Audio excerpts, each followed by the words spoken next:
In 1913, a paleontologist worked the tar pits at Rancho La Brea in Los Angeles, carefully excavating bones from pools of black asphalt under brutal summer heat.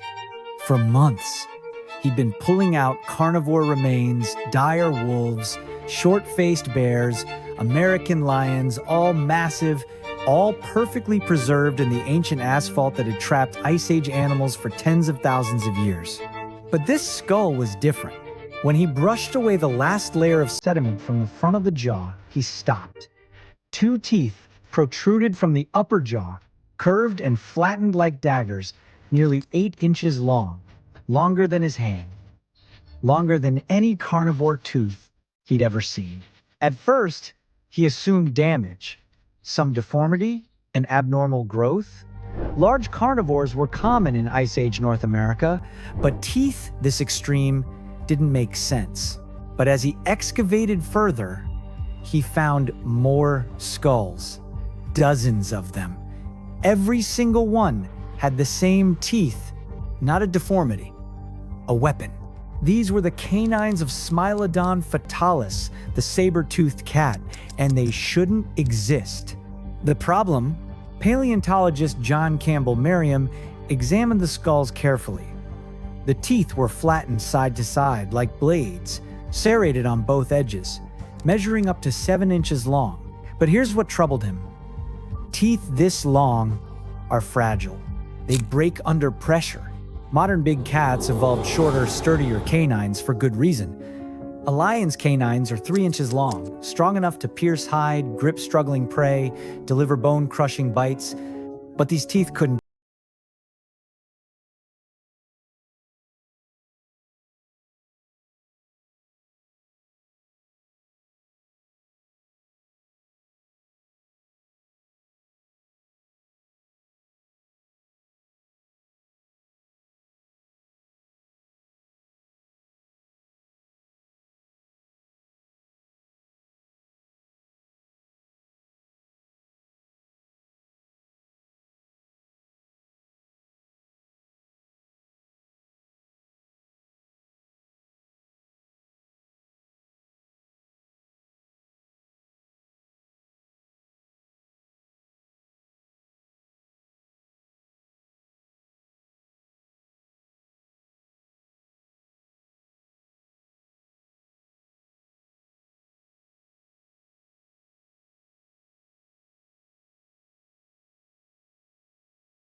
Something this extreme, the kill?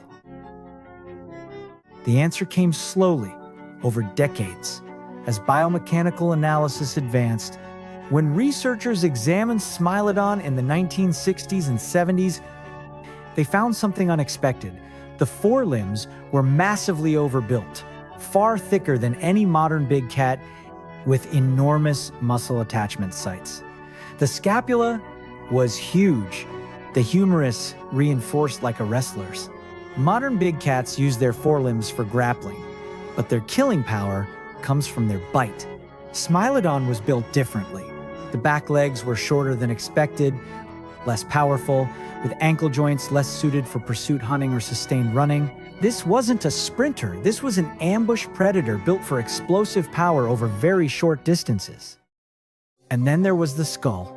Researchers used CT scans and 3D modeling to reconstruct the jaw muscles.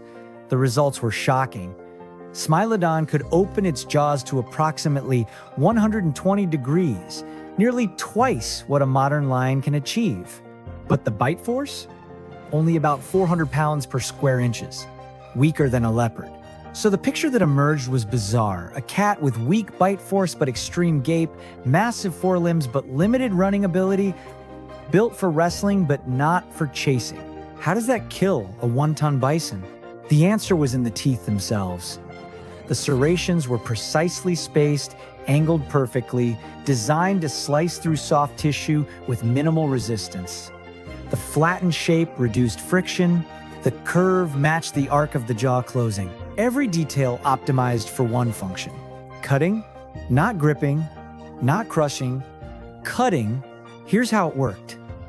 Smilodon would target ancient bison, horses, camels, giant ground sloths, young mammoths. It would ambush from cover, pin the prey with those massive forelimbs, and use overwhelming upper body strength to wrestle it to the ground, immobilizing it completely. Then, with the prey unable to move, it would open the jaws wide and drive those saber canines into the throat. Not a bite. A stab. The teeth would slice through soft tissue windpipe, carotid artery, jugular vein, causing death from blood loss or suffocation. It was surgical, efficient, perfectly adapted for killing large, slow-moving prey in dense cover. And it required one thing: prey that could be pinned. Large prey, slow-moving prey, prey with thick necks and exposed throats. Ice Age Megafauna. Smilodon wasn't built for versatility, it was built for one job: killing animals 3 to 5 times its size. And it did that job perfectly for 2 million years. But that creates a problem. What happens when you can't do anything else?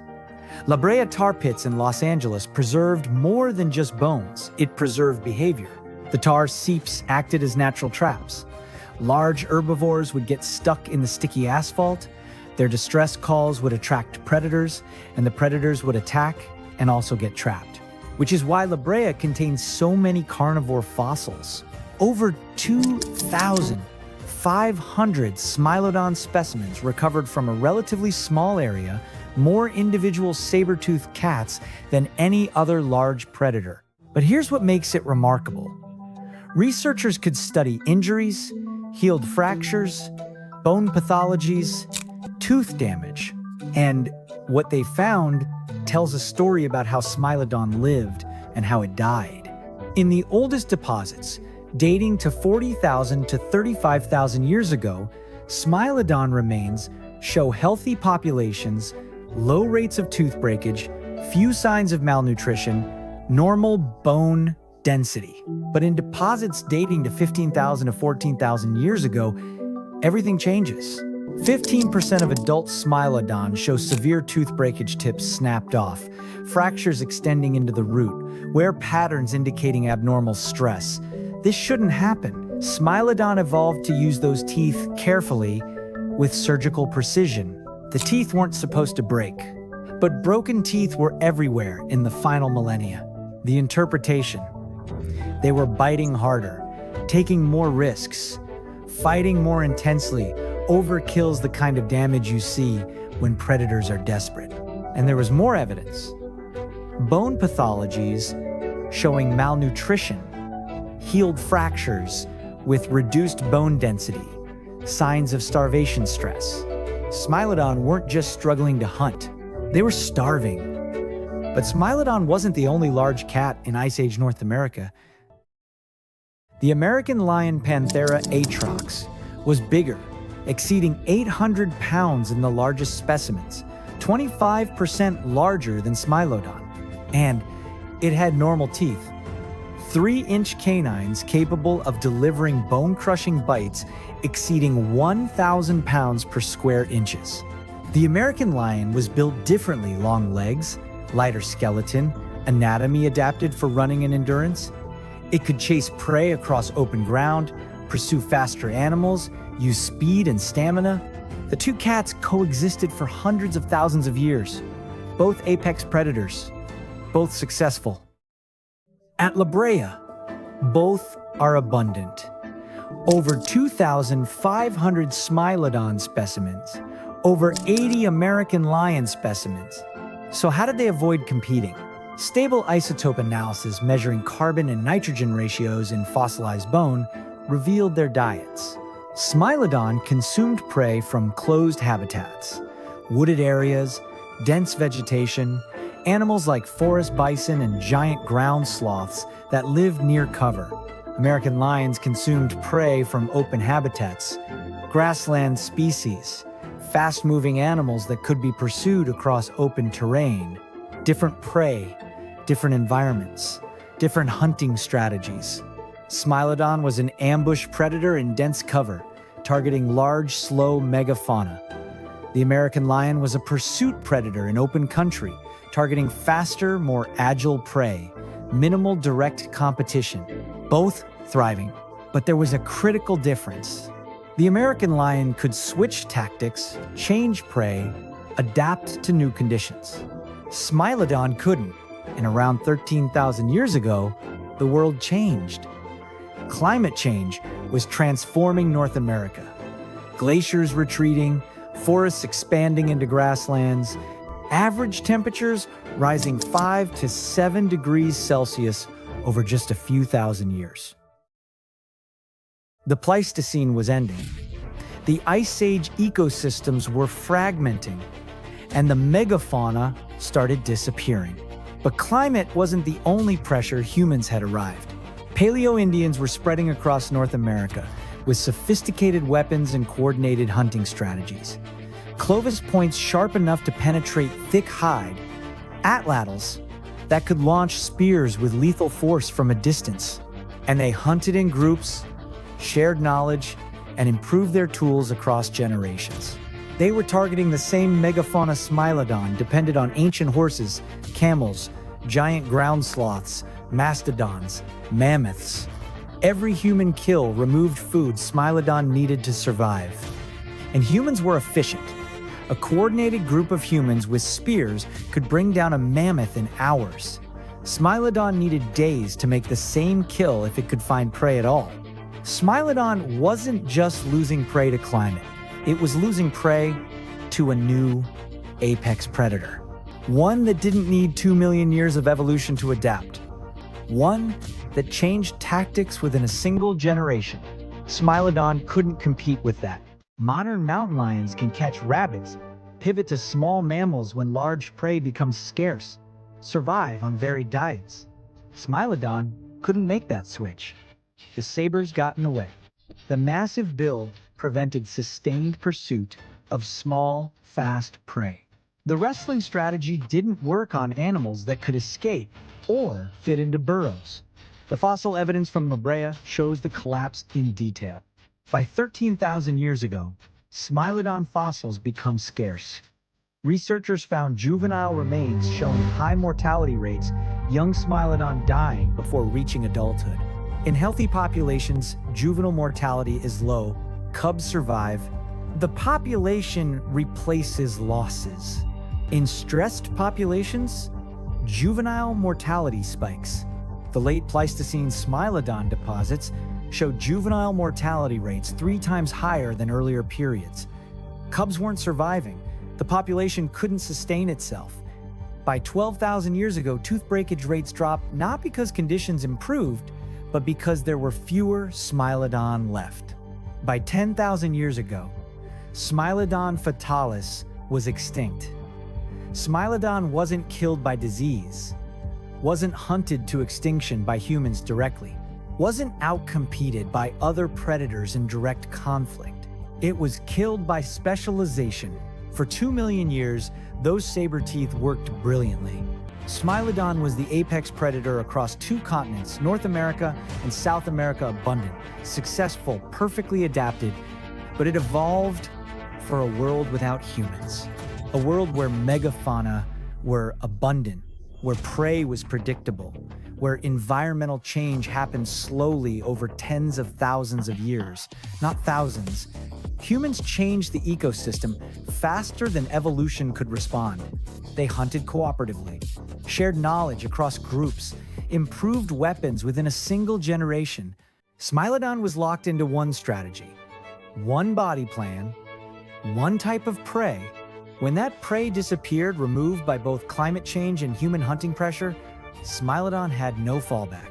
The American lion survived longer, not because it was stronger or more numerous, but because it was less specialized, more flexible.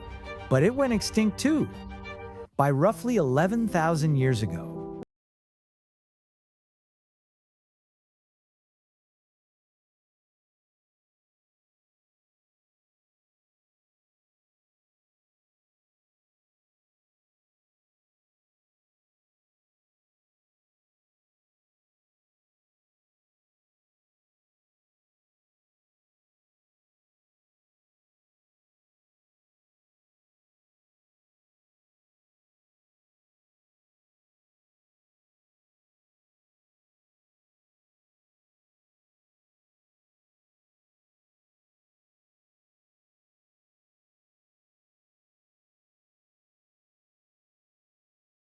sizes.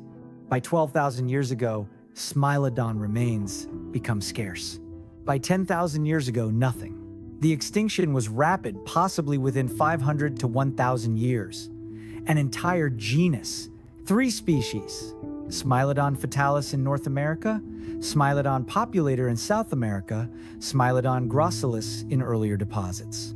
All extinct within the same narrow window. Smilodon dominated Ice Age North America for 2 million years, the most successful large predator on the continent, the most abundant carnivore in the fossil record at many Pleistocene sites. Then, the temperature shifted by 5 to 7 degrees, the prey base collapsed, and the design stopped working. The most extreme predatory adaptation evolution ever produced in a mammalian carnivore died with its prey. Because when you're built to do one thing perfectly, you can't do anything else at all.